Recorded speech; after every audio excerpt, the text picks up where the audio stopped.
प्रश्न नंबर 8, integration 0 to 1/√2, lower limit 0 है, अपर लिमिट 1/√2 है।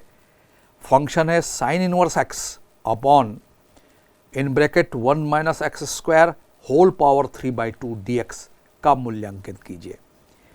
तो इसमें जो फंक्शन साइन इनवर्स x दिख रहा है इसको t मानते हुए हम इसको डिफरेंशिएशन करेंगे और इसमें जो वेरिएबल है, समाकल्य चर है x, इसको t में बदलकर इसको प्रश्न को हल कर सकते हैं।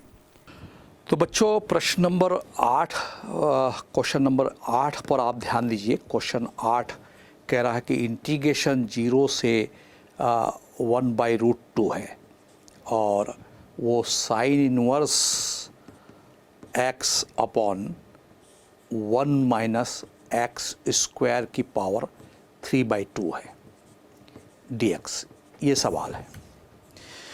तो निश्चित रूप से जैसी प्रक्रिया है आप जानते हैं कि इसको हम I कहते हैं और इस सवाल के फंक्शन पर हम विशेष ध्यान देते हैं। तो 1/√2 साइन इनवर्स x दिख रहा है आपको अपॉन 1 माइनस एक्स स्क्वायर की पावर 3/2 है, 3/2 है dx है। तो इसको हम इक्वेशन नंबर 1 मान लेते हैं।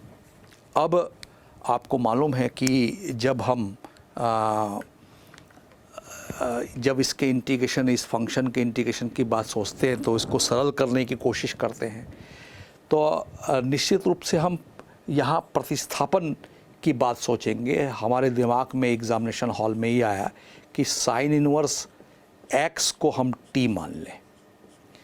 अब जब इसका हम डिफरेंशिएशन करेंगे तो निश्चित रूप से 1/√1 माइनस एक्स स्क्वायर आएगा और dx भी आएगा और ये dt आएगा। एक्चुअल में dt/dx है, उसको क्रॉस कर दिया और t का डिफरेंशिएशन t के रिस्पेक्ट में 1 है। कुल मिला के हमने t के सापेक्ष दोनों पक्षों का अवकलन किया है, डिफरेंशिएशन किया है।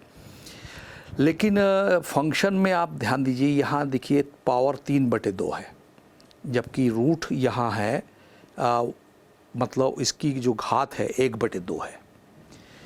तो ये अवकलन करने पर हमें मिला। तो हमें इसको 3/2 लाने की कोशिश करना चाहिए। तो दोनों पक्षों में हम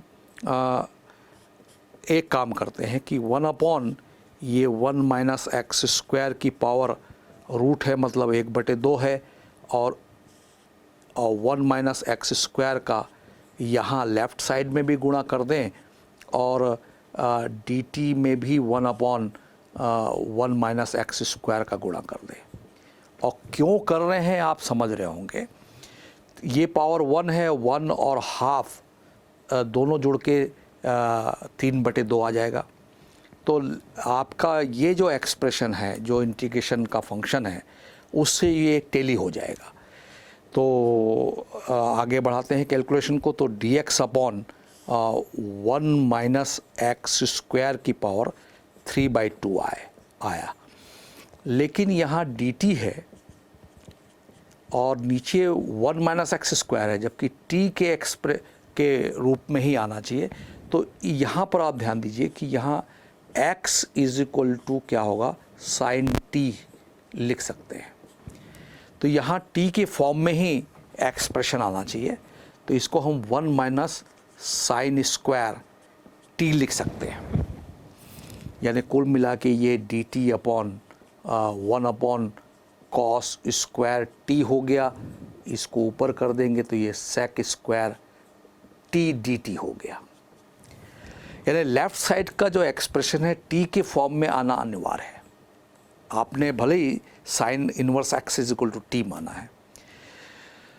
तो समीकरण नंबर 1 पर आप बच्चों ध्यान दीजिए। इसमें dx अपॉन जो दिख रहा है 1 माइनस एक्स स्क्वायर की पावर 3/2, उसके जगह पर हम सेक स्क्वायर टी dt लिख सकते हैं। तो ठीक है, समीकरण नंबर 1 में मान रख कर देखते हैं। अभी हम लिमिट की बात नहीं सोच रहे हैं।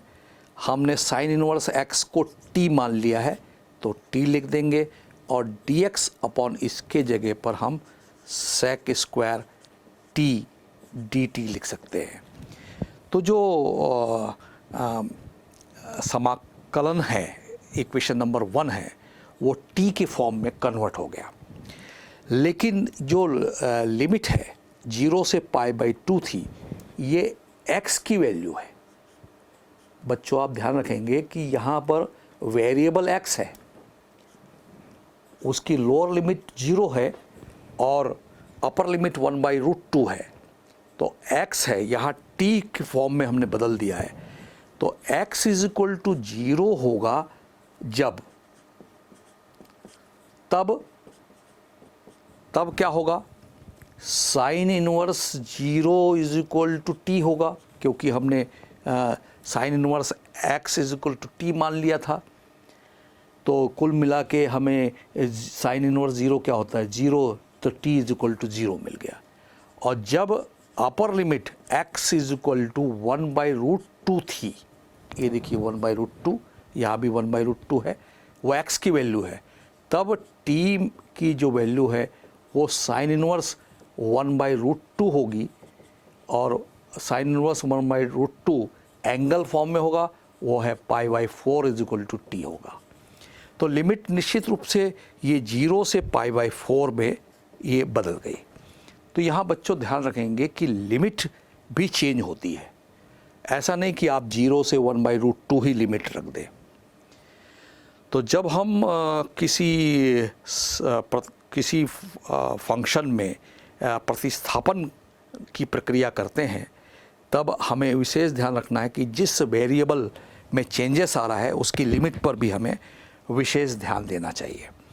अब आपको मालूम है, इसमें कोई शक नहीं कि ये इंटीग्रेशन बाय पार्ट्स का सवाल बन गया। अब ये तो I अब फर्स्ट फंक्शन किसको माना जाए, सेकंड फंक्शन किसको माना जाए, ये महत्वपूर्ण बात है। तो हम जिसका इंटीग्रेशन हमको इजीली मालूम हो, हालांकि इसका भी इंटीग्रेशन मालूम है, लेकिन ये बढ़ते जाएगा, इसकी पावर बढ़ते जाएगा। और sec² x² का इंटीग्रेशन tan t होता है, मुझे मालूम है। तो इसको सेकंड फंक्शन मानना ज़्यादा अच्छा है, इसको फर्स्ट फंक्शन मानना अच्छा होगा। तो नियम क्या है मालूम है आपको, t और इसका इंटीग्रेशन करते हैं तो वो होता है tan t, और लिमिट क्या है, 0 से π/4 है, और माइनस नियम है, इंटीग्रेशन 0 से π/4 अभी भी रहेगा, और t का डिफरेंशिएशन 1, sec² t का इंटीग्रेशन tan t, इन दोनों का गुणा जो आएगा उसका फिर से हमको समाकलन t के रिस्पेक्ट में करना पड़ेगा। तो कुल मिला के हम यदि अपर लिमिट और लोअर लिमिट का इस्तेमाल करें तो I जो इंटीग्रेशन है, जो सवाल है, उसका रिज़ल्ट हमको मिलने जा रहा है, और वो है t के जगह हम π/4 रख देंगे, इंटू tan π/4 रख देंगे, माइनस t के जगह 0 रख देंगे, तो कोई कैलकुलेशन करने की ज़रूरत नहीं, सीधा 0, और माइनस आपको मालूम है कि tan 1 tan t ही आएगा ये, और tan t का इंटीग्रेशन होता है log sec t। समाकलन tan t का क्या होता है, log sec t, और लिमिट अभी भी वही है, 0 से π/4 जो चेंज होकर आई थी, 0 और 1/√2 से जो x की वैल्यू थी उसको t के फॉर्म में हमने बदला था। तो I = हमको जो वैल्यू मिल रही है π/4 × 1 minus log sec π/4, log sec π/4 minus log sec t के जगह 0, t के जगह π/4 इस्तेमाल किया, log तो रहेगा ही, और ये पूरे एक्सप्रेशन को मैं ब्रैकेट में कर रहा हूँ। तो I = जो हमें रिज़ल्ट मिल रहा है वो यहाँ पर आप देख लें, I = ये π/4 है result, minus sec pi by 4 होता है, ये तो लॉग रहेगा ही, सेक पाई बाई 4 √2 होता है, माइनस ये ब्रैकेट के अंदर है, ये देखिए ब्रैकेट के अंदर है कंप्लीट एक्सप्रेशन, और लॉग सेक 0 की वैल्यू तो लॉग 1 होगी। तो I इज इक्वल टू हमें रिज़ल्ट मिल रहा है पाई बाई 4 माइनस इसकी पावर 1/2 है, √2 मतलब पावर में 1/2 है, तो लॉग के सामने आ जाएगा 1/2 और log 2, और log 1 क्या होता है 0, तो माइनस माइनस प्लस 0। तो कुल मिला के जो रिज़ल्ट है I इज इक्वल टू वो पाई बाई 4 माइनस हाफ log 2 इसका आंसर है। तो फाइनल आंसर इसका जो हमने इस एक्सप्रेशन के ज़रिए कैलकुलेशन किया है उस पर आप विशेष ध्यान देंगे।